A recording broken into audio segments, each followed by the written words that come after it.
Assalamualaikum warahmatullahi wabarakatuh.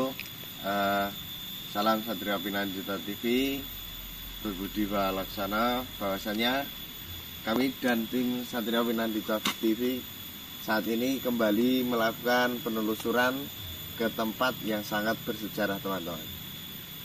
Kemarin kita sudah mengunjungi dari tempat Sendang Dampit atau Sendang Panyuwunan Awet Muda, dan saat ini kita akan mengunjungi yang namanya Sendang Janoko.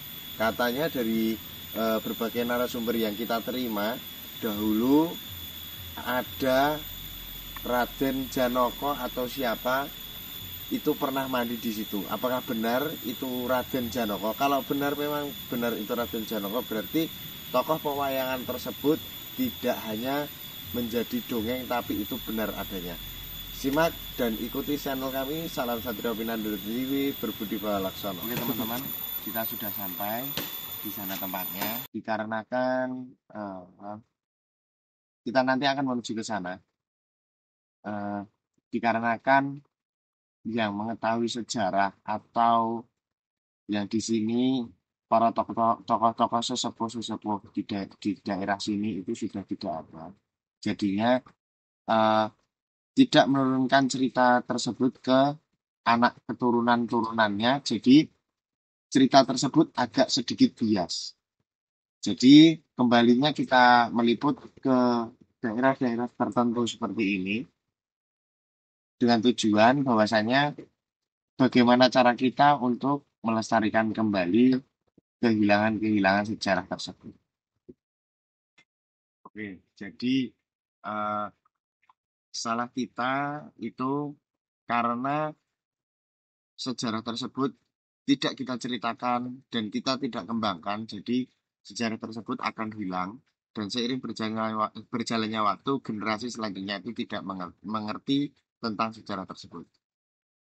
Mari kita telusuri bersama di Sendang Janoko ini. Ini yang masih menjadi pertanyaan saya, apakah benar ini Raden Janoko itu pernah mandi di sini? Kalau memang benar tokoh pewayangan dari Raden Janoko itu pernah mandi di sini, logi atau hanya sebuah dongeng, melainkan itu benar-benar tokoh.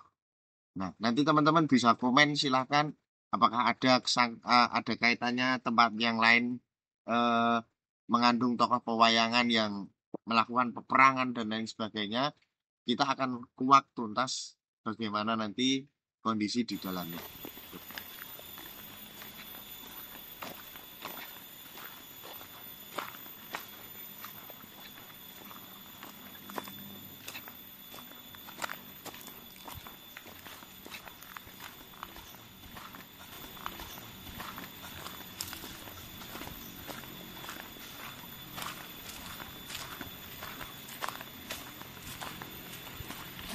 Oke teman-teman, warga masyarakat di sini juga menggunakan sumber mata air.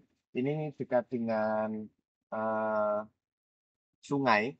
Jadi biasanya kalau dekat dengan sungai, pasti di situ sumber mata air itu melimpah.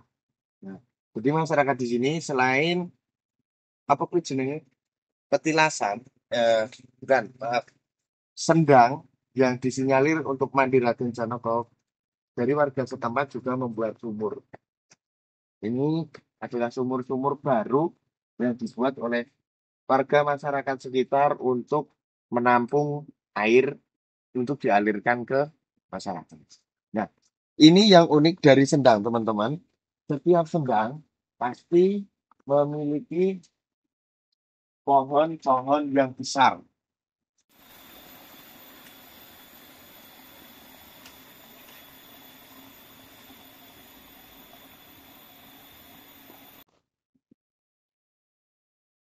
Di sisi lain sebuah Sendang Janoko ini biasanya ada dari orang-orang kepercayaan yang masih menganut kepercayaan sesuatu hal yang mistis, atau orang yang sedang ingin menepi atau ingin mencari kesunyian, itu biasanya bertempat di sini dan mereka biasanya memanjatkan doa-doa atau sesuatu hajat keinginan yang mereka inginkan. Ini sudah disediakan tikar karena sering sekali banyak orang yang mengunjungi tempat di Sendang Janoko ini bukan hanya untuk mandi, teman-teman. Tapi di sini juga untuk mencari kesunyian agar seseorang tersebut menjadi memiliki rasa ketenangan. Mari kita mengikuti kelas.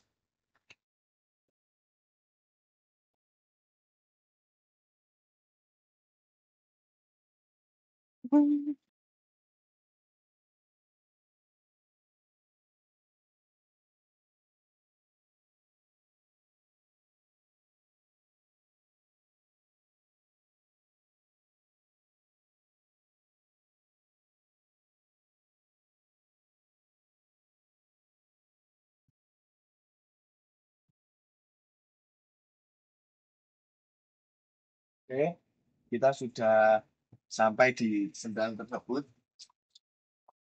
Mungkin ini sudah sudah diperbarui ya, teman-teman. Dahulunya mungkin tidak seperti ini. Ini sudah pembangunan baru. Dahulunya itu tidak seperti ini. Ini masih ada bekas-bekas kalau batu batu padas yang digunakan untuk menampung air. Biasanya tempat sungai-sungai seperti ini mengandung batu padas yang batu tersebut digunakan untuk menampung air. Nah, yang saya tadi bilang, pohon beringin itu bukan berarti pohon yang mengandung sesuatu hal yang mistis, melainkan di setiap sendang pasti memiliki pohon beringin yang besar itu menampung debit air. Contohnya seperti ini.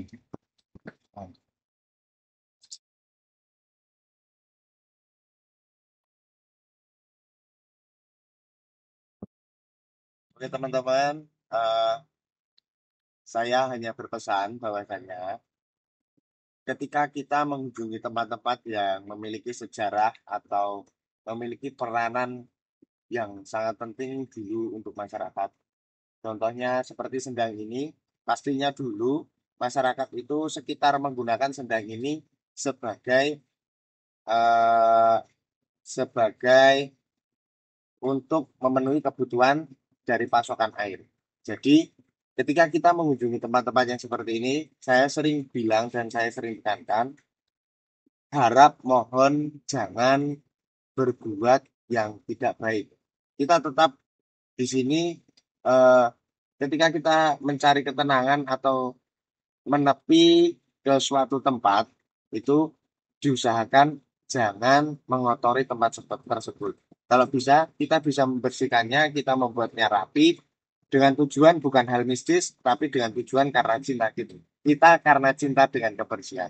Karena kebersihan itu adalah sebagian dari iman dari orang-orang yang muslim, bagi orang-orang yang muslim. Jadi, saya tekankan sekali lagi bahwasanya tempat sendang atau tempat mandi dari Raden Janoko ini masih menjadi misteri. Apakah benar ini Raden Janoko atau tokoh pewayangan itu pernah mandi di sini? Jadi, kalau memang beliau pernah mandi di sini, berarti beliau bukan tokoh fiktif, bukan tokoh dongeng, melainkan memang benar-benar ada dari tokoh pewayangan tersebut. Terima kasih. Sekian dari kami. Salam Satria Pinandro TV berbudi bahwa Laksono.